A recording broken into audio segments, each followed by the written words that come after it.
हमारे आपके ऊपर थोड़ा सा दुख आता है तो हम परेशान हो जाते हैं कि नहीं, चाहे वो आप हो चाहे मैं ही क्यों ना हूं। भले से ज्ञान है प्रभु की रोज भक्ति करते, लेकिन कई बार ऐसी समस्याएं भी आ जाती हैं कि हम भी विचलित हो जाते हैं, बुद्धि विवेक काम नहीं करता है। ऐसे ही प्रभु श्री राम के ऊपर नाना प्रकार के संकट आए। 14 वर्ष का वनवास लगा। कम होता 14 वर्ष? बहुत होते। अभी हमें 14 दिन समस्या आ जाए ना तो हमारे पैरों के नीचे से धरा जो है, जमीन जो है सरक जाती है। ऐसा लगता है सब कुछ खत्म हो गया।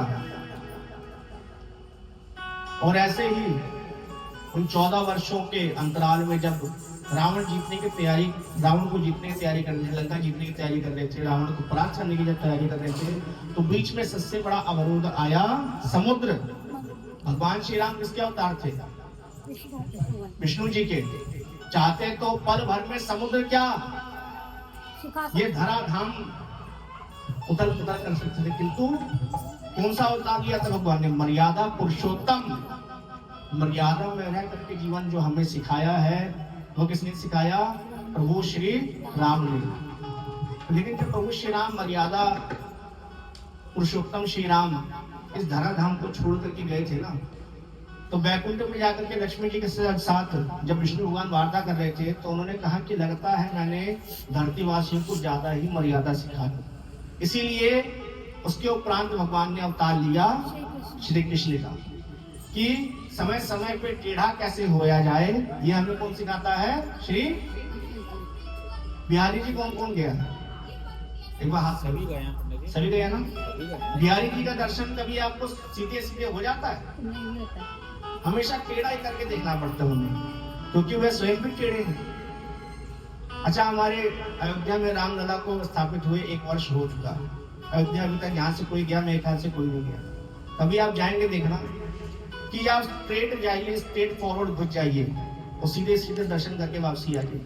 ना कोई भीड़ भड़का, ना कोई धक्का मुक्की, और जैसे वो सीधे स्वयं है ना वैसे ही उनका दर्शन भी एकदम सीधा है। तो भगवान राम हमें मर्यादा सिखाते हैं। भगवान श्री कृष्ण क्या सिखाते हैं? कि समय समय पर टेढ़ा भी हो जाना आवश्यक है। इसी प्रकार समुद्र को पार करने के लिए विजया एकादशी का व्रत किया, रामेश्वरम ज्योतिर्लिंग की स्थापना की, रुद्राभिषेक किया, फिर भी समुद्र ने रास्ता नहीं दिया। 3 दिन तक हाथ जोड़ करके समुद्र की प्रार्थना करते रहे, फिर भी समुद्र ने रास्ता नहीं दिया। अंत में लक्ष्मण ने कहा कि हे प्रभु, आप मुझे आज्ञा दीजिए, मैं एक बार उठाऊंगा इस पूरे समुद्र को, सुखा दें। भगवान ने कहा अगर ऐसी बात है तो तुम बाण मत उठाओ, मैं ही समुद्र को सुखाया। तो और आज जो ही प्रभु श्री राम ने अपने धनुष पर बाण चलाया, समुद्र देवता प्रकट हो गए। नाना प्रकार की आभूषण इत्यादि लेकर के, नाना प्रकार की वस्तुएं लेकर के प्रकट हो गए। और जब प्रकट हुए तो प्रभु श्री राम से विनती करने लगे कि हे प्रभु, जैसे आप मर्यादित हैं मैं भी मर्यादित हूँ। अगर आज मैंने आपको रास्ता दे दिया तो कल मुझे उस रावण को भी रास्ता देना पड़ेगा। इसीलिए आपकी ही इस वानर सेना में नल नील नाम के 2 वानर हैं, जिनको बचपन में श्राप मिला था कि वह पानी में जो भी पत्थर फेंकेंगे वह तैरते रहे। क्यों मिला था? क्योंकि नल नील जात के वानर थे। जहाँ कहीं कथा वार्ता होती थी, ऋषि मुनि के पास पहुंच जाते थे, उनके फल फूल उठा करके खा लेते थे, और उनके जो शालिग्राम भगवान रहते थे उनको उठा करके पानी में फेंक देते थे।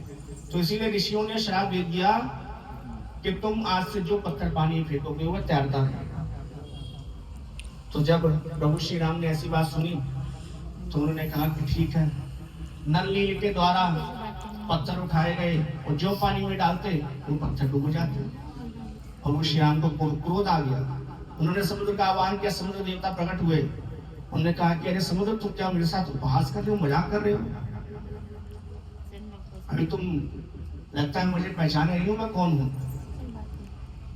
तो समुद्र ने कहा कि हे प्रभु, नल नील को जो श्राप मिला है वो छोटे छोटे पत्थरों के लिए मिला है, बड़े पत्थरों के लिए नहीं मिला है। इसीलिए आप उस पे राम नाम लिखवा करके उसको समुद्र में डालिए।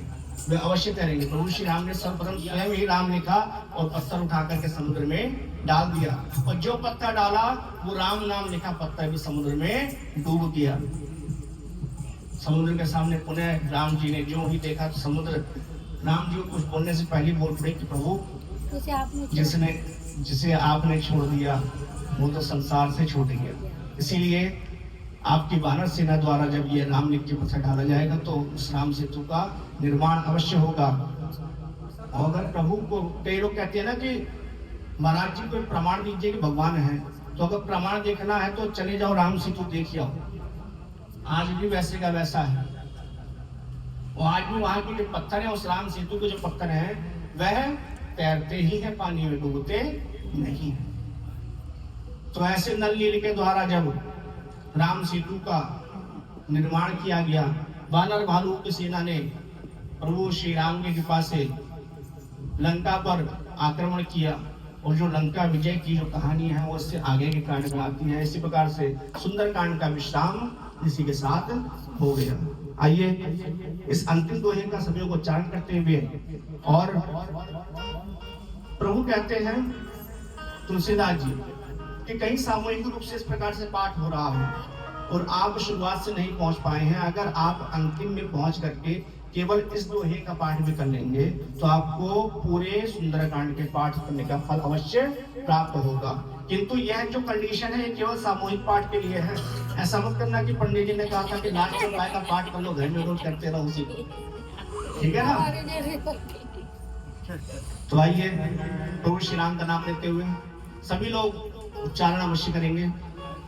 मंगल भवन अमंगल हारी, प्रभु सुदशरथ अजिर बिहारी, नाथ नील नल कपिलौ भारी, हरि पाए सयान जिन पाए, दिल के परस किए गिर भारे, जलधे प्रताप तुम्हारे, मैं पुनियुर धरि प्रभु प्रभुताई, कल हो यह विधिनाथ पयोधि बधाई, करते हो गाया, यही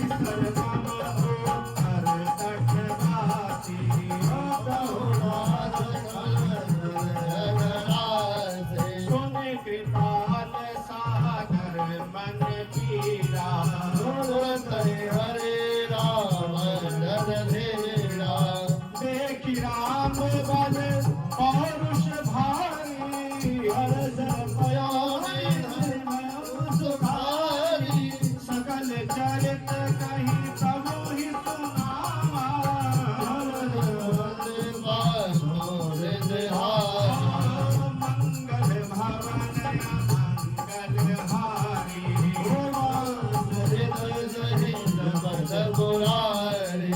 मंगल भवन मंगल हारी, मंगल भवन मंगल हारी, भवन गमनो शंकर शिव पति भायो,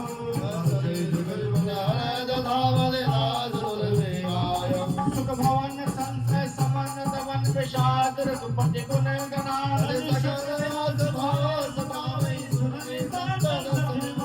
सकल सुमंगलदायक रघुनायक गुणगान,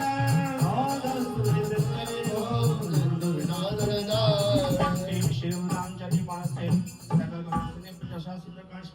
अतः सुंदरकांड के पश्चात हनुमान चालीसा का पाठ, उसके उपरांत आरती की ओर प्रस्थान करेंगे। श्री हनुमते नमः। श्री हनुमान चालीसा।